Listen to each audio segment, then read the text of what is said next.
to this litigation? I'll tell you the relevance. The relevance is, if we can go back to the very beginning, he swore here in this deposition that in every position he had, every school, every job, he always conducted his affairs ethically and in a proper manner.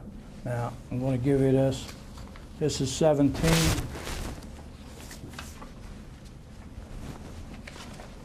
Here's what it says in pertinent part, which is marked. Yeah, well, Mr. Berkery, you're really launching upon what virtually amounts to extortion. Character, credibility. We didn't let him answer yet. Character, credibility, state of mind, what he said before, that he said he conducted his affairs at the school ethically and according to the rules. It's a very proper question. No, I repeat that you're engaged in what, in my view, amounts to extortion. Extortion? I'm not directing him not to answer. Extortion? Yes. I'm engaged in extortion by trying to get him to tell the truth.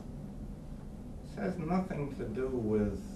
Could you go back, Carmen, and read that question way back in the beginning?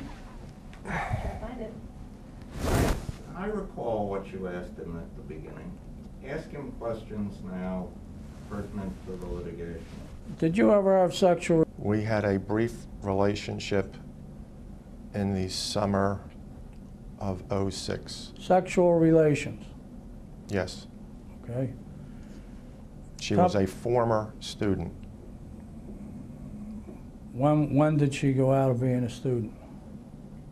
Probably December of the previous year, if not earlier. Maybe a year before. She only graduated at St. Hubert's in 2002.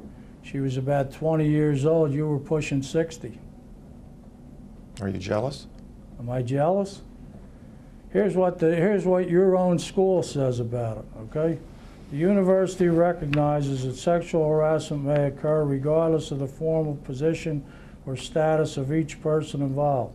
Sexual harassment is especially offensive, however, when it occurs in relationships between teacher and student or between supervisor and subordinate. In those situations, sexual harassment exploits unfairly the power inherent in the position of the faculty member and supervisor. Goes on to say,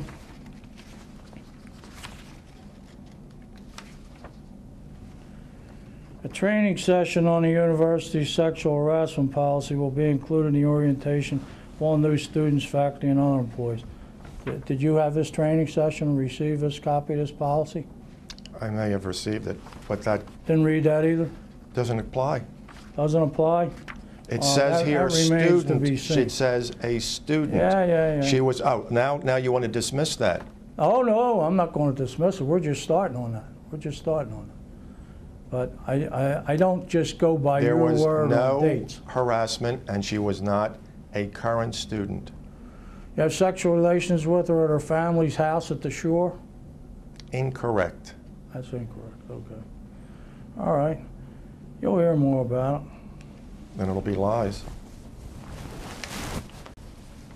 And this is 1918.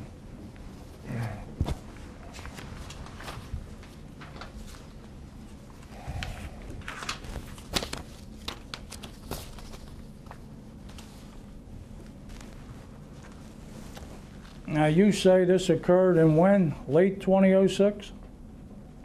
Last summer. Last summer. So summer of 2006. And what dates was she a student of yours?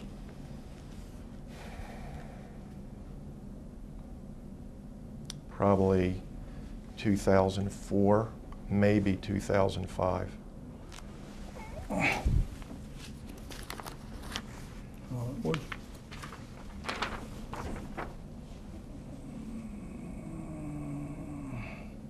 She was born September 11, 1984, so she must have graduated St. Hubert's when, say, she was 18, 94, 2002. She graduated Temple last spring. That would be right. St. Hubert's 2002, Temple 2006. That would coincide. So when do you say she was a student of yours? The previous year or 2 years previous. What classes? I can only think of one for sure, and it was urban society. But she's some sort of a communications major, right? What was she doing in geography and urban studies? Students Just have took to a take a fill-in Y. class, like for fill in a curriculum or something? Correct. Okay.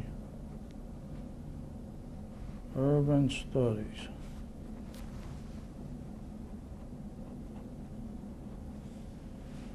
And this affair lasted for what? How long? The summer.